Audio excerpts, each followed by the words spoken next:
From the Opupka Studios in Oklahoma City, you're watching The Press Row. I'm Jenny Carlson here with Barry Trammell. Time for our 5 and 5 segment. Barry, I feel like this is the Is There Reason for Concern segment of 5 and 5. We're going to talk about Joseph Randle. We're going to talk about the Thunder. But let's get started with this one about Sooner football. Hey, who are the Sooners going to miss more? Tony Jefferson or Kenny Stills, now that they've decided they're leaving for the NFL? Well, I mean, I think they're going to miss Tony Jefferson on the football side, Kenny Stills on the fashion and way out there side. But no, they're going to miss Tony Jefferson more. This is a defense that's going to be decimated, losing most of its best players, and it wasn't that good to begin with. I think you can find receivers easily. We saw that last offseason. Receivers fell out of the sky, just landed on the Sooners' head. Justin Brown, Jalen Saunders. Receiver became a strength. I think the Sooners will be fine at receiver. I don't know about the DBs, though. That's going to be a tough one. If Aaron Colvin goes pro, they're wiped out in the secondary. They're going to miss Tony Jefferson a lot. Yeah, Tony Jefferson's a huge, huge loss for the Sooners. I mean, Kenny Stills is too. He's your leading pass catcher, even amongst that group that really proved to be a pretty solid group. But I still think Tony Jefferson, when you look at who the Sooners have returning on that wide receiver core, you've got Sterling Shepard back, you've got Jalen Saunders back, you've got some guys that you think could emerge, Trey McGuire, guys like that have shown some skill. But on the defensive side, who replaces Tony Jefferson? There's not an obvious choice out there. So to me, that's a huge loss for this Oklahoma team heading into 2013. What about this one, Barry? Joe Randle's decided he's leaving for the NFL too. What is the impact on the Cowboys of his now that we know he's leaving? Well, I think it's going to be major. I think the Cowboy depth at tailback is not great. Des Rowland is back, but he's largely unproven. Jeremy Smith's an excellent backup tailback, but he's been injury prone. I think Cowboys are going to be thin there. Herschel Sims' departure in the summer really affects this. I think Oklahoma State will look at an incoming freshman to come in and play. So Joe Randle was a difference-making tailback. He was the best tailback in the Big 12. Great out of the backfield, catching balls, tough runner inside. He's exactly what this offense needed. He was excellent for 2 years as the main guy. They're going to miss Joe Randle. It's crazy how fast things shift from really a wealth of running backs to feeling like, oh boy, this position is really, really thin. And it is for the Cowboys. I think you're going to see Oklahoma State make a huge late push to try to get a couple running backs more maybe in this recruiting class. There's a guy that's committed to Alabama that a lot of people think could switch his commitment. Oklahoma State might be in on him. Alti Tenpenny. He's a guy that if he signs with Oklahoma State, you got to think he's in line to start. Maybe Jeremy Smith gets that nod, but they're definitely looking for somebody to be that consistent guy in the backfield now. You might be looking at a true freshman coming next fall. Hey, what about this question, Barry? It's the Thunder. They lost at Washington again this year. Is this reason for concern, that loss earlier this week at Washington? Well, I mean, the fact that they lost again, you're referencing a horrible loss last season. Well, that loss last season proved that losing to Washington doesn't kill you. Thunder still made the NBA Finals. There is reason for concern, though. This team looks awfully thin to me. I don't like the bench the way it's going. I think Sam Presti's going to have to make a move. I think he's going to have to fortify that bench. The Thunder in tight games are playing fewer and fewer guys, less and less minutes. I think they got to fortify that bench, give Kevin and Martin and Nick Collison some help, because right now, Hasheem Thabit, Reggie Jackson, Eric Maynor, that crew's not getting it done.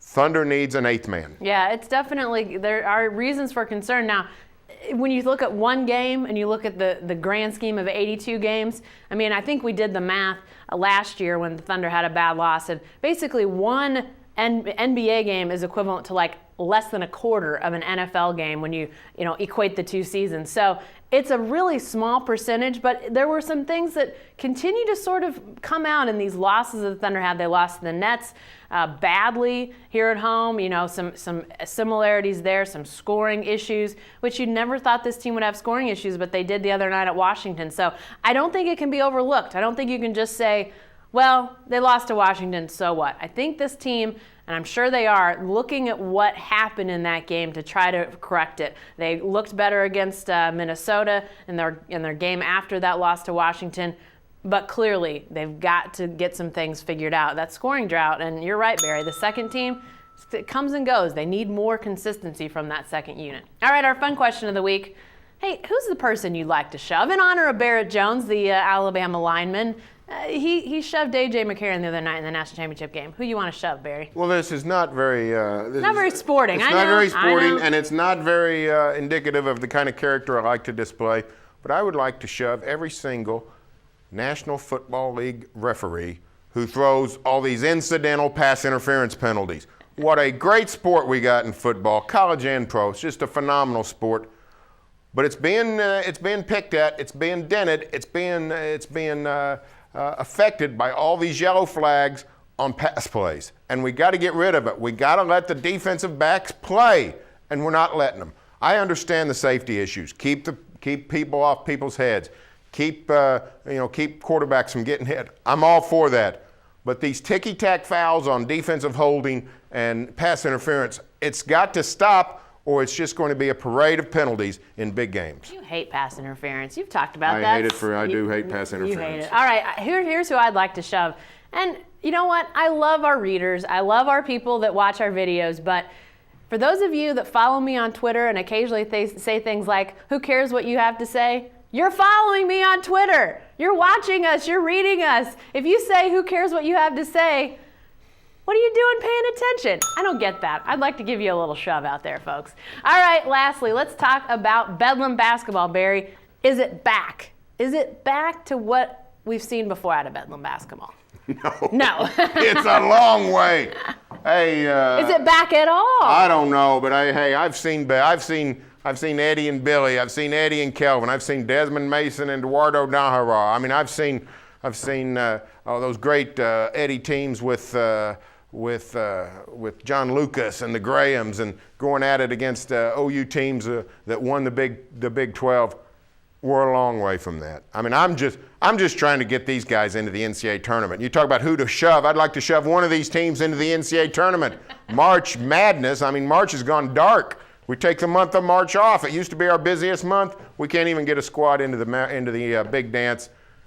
Get both of you back into the NCAA tournament, and then we'll talk about Bedlam being back. It's not back, but it's relevant again, and that's important. That's a step towards back. So OU, OSU, do your job on Saturday. Give us a great and memorable game. I don't know what's going to happen. I don't know if it's Marcus Smart has a fantastic game. I don't know if it's somebody from OU, one of those freshmen maybe, has a first Bedlam that's unbelievable. I don't know who or what happens, but give us something to hold on to OU and OSU. Give us a moment. We haven't had a great moment in Bedlam since that 2009 game in the Big 12 tournament. You were there, Barry. Unbelievable environment. People on both sides going crazy. It'd be great if we had something that sort of gave us a little hint of that last time Bedlam was really, truly great. Hey, be sure to stay with the best coverage team anywhere at newsok.com and every day in the Oklahoman.